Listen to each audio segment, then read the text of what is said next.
শুনছিলেন বিটিএসসি শিরোনাম, এবারে জানাচ্ছি বিস্তারিত। গতকালকে রাজধানীর গুলশান এলাকা থেকে আটক করা হয় প্রায় 1.5 শতাধিক তরুণ যুবককে। ঘটনাস্থলে গেলে জানা যায় এই সকল তরুণ যুবক বাবা মার কাছ থেকে টিউশনির নাম করে টাকা নিয়ে প্রতিদিন তাদের প্রেমিকাকে খাওয়ায় ফুচকা এবং চটপটি। এছাড়া পুলিশ সূত্রে জানা যায় চক্রের লিডার রোমিও খান পুলিশের হাত ছেড়ে পালিয়ে যায়। শেষবারের মতো তাকে বলতে শোনা যায়, মামা চটপটিতে টক কম দিও, আমার জান ঝাল খেতে পারে না। এদিকে অবরোধের কারণে চরম দুর্ভোগে পড়েছে দেশবাসী। তরুণ যুবক সকল বয়সের মানুষ রাস্তায় ভিড় জমিয়েছেন লাইন ধরে। সেখানে উপস্থিত আছেন আমাদের চিফ রিপোর্টার হাবিব। সরাসরি চলে যাচ্ছি তার কাছে।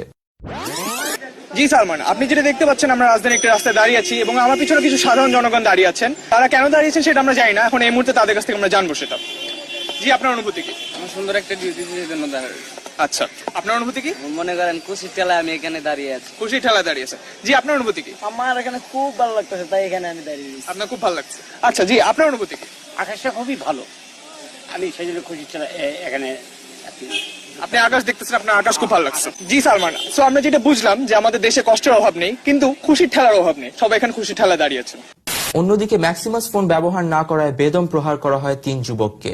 ঘটনা সূত্রে জানা যায় ম্যাক্সিমাস ফোনের স্টাইলিশ ডিজাইন এবং লেটেস্ট টেকনোলজি থাকা সত্ত্বেও এই তরুণ যুবক কিনেছে বেশি দাম দিয়ে বাজে বাজে ফোন।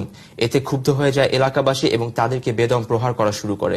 ঘটনাস্থলে উপস্থিত আছেন আমাদের স্টাফ করেসপন্ডেন্ট বাবু। সরাসরি চলে যাব বাবুর কাছে। হ্যাঁ বাবু, আপনি কি আমাকে শুনতে পাচ্ছেন? জি সালমান, আমি শুনতে পাচ্ছি। আপনি শুনতে পাচ্ছেন? জি, আমি শুনতে পাচ্ছি বাবু।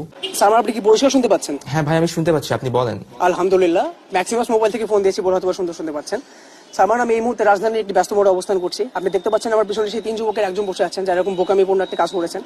জানি না তাদের মাথায় এমন কি সমস্যা হয়েছিল যার কারণে তারা এরকম বোকার মতো একটা কাজ করে বসে। বাংলাদেশের শ্রেষ্ঠ গায়ক, নায়ক, নৃত্যশিল্পী এবং সকল গুণের অধিকারী তরুণ লিটন শেখকে পাওয়া যায় সুদূর অস্ট্রেলিয়াতে। অস্ট্রেলিয়ান এমবাসি তার এই প্রতিভার জন্য তাকে বাংলাদেশে আসতে দিতে রাজি নন। প্রায় 10 মিলিয়ন ক্রাউডের মাঝে আজ হয়ে যায় তার ফার্স্ট অ্যালবাম জিপসি হার্টের প্রথম সোলো লাইভ কনসার্ট। চলুন দেখে আসি সেই কনসার্টের কিছু দৃশ্য।